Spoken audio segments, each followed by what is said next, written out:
മറ്റുള്ളവർക്ക് വേണ്ടി ജീവിക്കുന്നിടത്തോളം കാലം നാം എല്ലാവർക്കും പ്രിയപ്പെട്ടവരും നല്ലവരുമായിരിക്കും. എന്നാൽ നമുക്ക് വേണ്ടി നമ്മൾ എന്ന് ജീവിച്ചു തുടങ്ങുന്നുവോ അന്നു മുതൽ മോശപ്പെട്ടവരും കുറ്റക്കാരുമായി മാറുന്നു. സ്വന്തം ദുഃഖത്തിനിടയിലും അന്യന്റെ വേദന മനസ്സിലാക്കി പ്രവർത്തിക്കാൻ സാധിക്കുന്നവരാണ് ജീവിതത്തിലെ ഏറ്റവും വലിയ സമ്പന്നർ. വേദനിക്കുന്നവന്റെ കണ്ണുനീർ ഒപ്പുന്നതിലും വലിയ പുണ്യം മറ്റൊന്നിലും കിട്ടില്ല. അനുഭവിക്കുന്ന വേദനയോ കടന്നു പോകുന്ന അവസ്ഥകളോ പറഞ്ഞാൽ വേറൊരാൾക്കും മനസ്സിലാകില്ല എന്ന ചിന്തയിൽ നിന്നാണ് ഒരാളിൽ മൗനം പിറവികൊള്ളുന്നത്.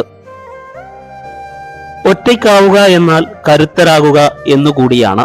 സ്വയം തിരിച്ചറിയാനുള്ള അവസരമാണ് ഓരോ ഒറ്റപ്പെടലും. തോൽവിയിൽ തുടരുന്നവരല്ല, തോൽവിയിൽ നിന്നും വീണ്ടും തുടങ്ങുന്നവരാണ് ചരിത്രമായിട്ടുള്ളത്. ഒറ്റപ്പെടുത്താനും കുറ്റപ്പെടുത്താനും എളുപ്പമാണ്, പക്ഷേ ചേർത്തു നിർത്താൻ അത്ര എളുപ്പമല്ല. കാരണം അത് നമ്മളെ മനസ്സിലാക്കിയവർക്കേ പറ്റൂ. ബന്ധം നല്ലതായിരിക്കുമ്പോൾ അവർ നിങ്ങളോടെല്ലാം പറയും. ബന്ധം മോശമായിരിക്കുമ്പോൾ അവർ നിങ്ങളെപ്പറ്റി എല്ലാവരോടും പറയും. മറ്റൊരാൾക്ക് വേണ്ടിയും നമ്മൾ മാറാതിരിക്കുക. നമ്മളെപ്പോഴും നമ്മളായിട്ട് മാത്രം ജീവിക്കുക. നഷ്ടപ്പെടുമെന്ന പേടി കൊണ്ട് മറ്റൊരാൾക്ക് വേണ്ടി മാറാൻ തുടങ്ങിയാൽ പലതും നഷ്ടപ്പെടാൻ തുടങ്ങും. പിരിയാനൊക്കെ വളരെ എളുപ്പമാണ്, എന്നാൽ അവസാനം ആരുമല്ലെന്ന് തിരിച്ചറിയുമ്പോൾ വീണ്ടും ഒന്നിക്കാനാണ് പാട്. നഷ്ടങ്ങൾ എന്നും നഷ്ടങ്ങൾ തന്നെയാണ്. എത്രയൊക്കെ സന്തോഷങ്ങൾ വന്നാലും ചില നഷ്ടങ്ങൾ ജീവിത അവസാനം വരെ നമ്മുടെ കണ്ണുകൾ നിറച്ചുകൊണ്ടിരിക്കും. എല്ലാ തിരക്കും കഴിഞ്ഞ ശേഷം സ്നേഹം പങ്കുവയ്ക്കാൻ കാത്തിരിക്കരുത്. തിരക്കിനിടയിലും സ്നേഹിക്കുന്നവർക്ക് പരിഗണനയും ഇഷ്ടവും നൽകണം. വെട്ടിമുറിച്ച മുറിവിൽ നിന്നും വീണ്ടും പൊട്ടിമുളയ്ക്കുന്ന മരങ്ങളെ പോലെയാവണം ഓരോ വ്യക്തിയും. എത്ര താഴ്ചയിൽ ചെന്ന് പതിച്ചാലും ഉയർത്തെഴുന്നേൽക്കാൻ പഠിക്കണം.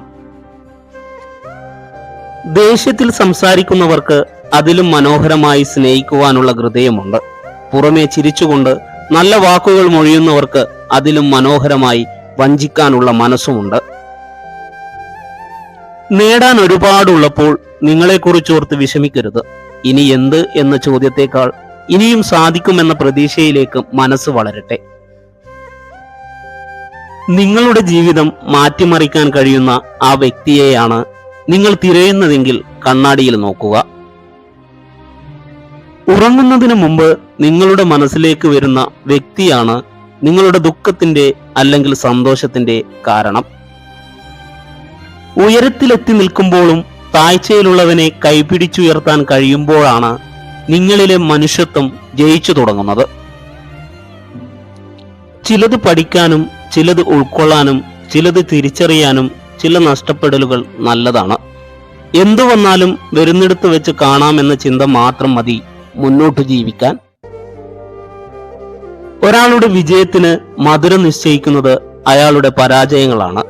ഏതൊരു മനുഷ്യന്റെ വിജയത്തിനു പുറകിലും ഒരു വീഴ്ചയുടെ മുറിവുണ്ടാകും. നിങ്ങളുടെ സന്തോഷത്തിന് നിങ്ങളാണ് ഉത്തരവാദി. മറ്റുള്ളവർ നിങ്ങളെ സന്തോഷിപ്പിക്കുമെന്ന് നിങ്ങൾ പ്രതീക്ഷിക്കുന്നു എങ്കിൽ നിങ്ങൾ എപ്പോഴും നിരാശയിലായിരിക്കും. വെളിച്ചമുള്ളിടത്ത് നിൽക്കാൻ എല്ലാവർക്കും കഴിയും.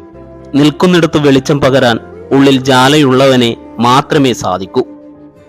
ബന്ധങ്ങൾ സൂക്ഷിക്കുന്നതിനേക്കാൾ മികച്ചതായി ഒന്നുമില്ല. ഏറ്റവും നല്ല ശീലങ്ങളിൽ ഒന്നാണ് ക്ഷമ. ജീവിതത്തിൽ ക്ഷമിക്കുന്നവരെ കണ്ടാൽ അവർ ഭീരുക്കളാണെന്ന് കരുതരുത്. ക്ഷമിക്കാൻ കഴിവുള്ളവരാണ് നിങ്ങളെങ്കിൽ ജീവിതത്തിൽ ഒരിക്കലും പരാജയപ്പെടുകയില്ല. നല്ല ഓർമ്മകളും നല്ല ചിന്തകളും സന്തോഷവും സ്നേഹവുമൊക്കെ സൂക്ഷിച്ചു വെക്കാനുള്ള പളുങ്കു പാത്രമാണ് നമ്മുടെ മനസ്സ്. അസൂയയും ദേഷ്യവും വെറുപ്പും സൂക്ഷിക്കാനുള്ള ചവറ്റുകൊട്ടയല്ല. സ്നേഹം ഒരു വാക്കല്ല, അതൊരു അനുഭവമാണ്. മറ്റൊരാൾക്കു പ്രതിഫലമില്ലാതെ മറ്റൊരാൾക്ക് നൽകാൻ സാധിക്കുന്ന ഏറ്റവും വിലപിടിപ്പുള്ള സമ്മാനം. ആരെയും വെറുക്കാതെ തുറന്ന മനസ്സോടെ സ്നേഹിക്കണമെങ്കിൽ നമുക്ക് ചുറ്റുമുള്ളവരുടെ ഉള്ളിലെ നന്മകളെ മനസ്സിലാക്കാൻ കഴിഞ്ഞാൽ മാത്രം മതി. കടം കൊടുക്കുന്ന കാശും മനസ്സറിഞ്ഞു കൊടുക്കുന്ന സ്നേഹവും തിരിച്ചു കിട്ടാൻ വളരെ പ്രയാസമാണ്. രണ്ടും ചിലപ്പോൾ സമ്മാനിക്കുന്നത് ശത്രുക്കളെയാകാം. മനുഷ്യൻ അവനവനായിരിക്കുമ്പോൾ മറ്റുള്ളവരാൽ വെറുക്കപ്പെടുകയും മുഖംമൂടി അണിയുമ്പോൾ സ്നേഹിക്കപ്പെടുകയും ചെയ്യുന്നു. പുഞ്ചിരിയും മൗനവും ജീവിതത്തിലെ രണ്ട് ആയുധങ്ങളാണ്. പുഞ്ചിരി നല്ല ബന്ധങ്ങൾ ഉണ്ടാക്കാനും മൗനം നല്ല ബന്ധങ്ങൾ തകരാതിരിക്കാനും ഉപകാരപ്പെടും.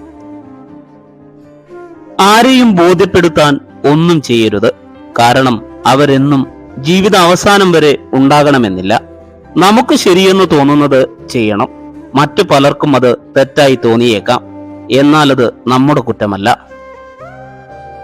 ഒരു സ്ത്രീ ഏറ്റവും കൂടുതൽ സന്തോഷവതിയായി കാണപ്പെടുന്നത് നിങ്ങൾ അവളുടെ എല്ലാമാണെന്ന് തെളിയിക്കുമ്പോഴാണ്. പ്രതികരണം എന്തായിരിക്കുമെന്നോർത്ത് പറയേണ്ടത് പറയാതിരുന്നാൽ പിന്നീട് പറയാൻ ജീവിതം അവസരം തന്നെന്നു വരില്ല. പ്രതികരിക്കേണ്ടിടത്ത് പ്രതികരിക്കുക തന്നെ വേണം.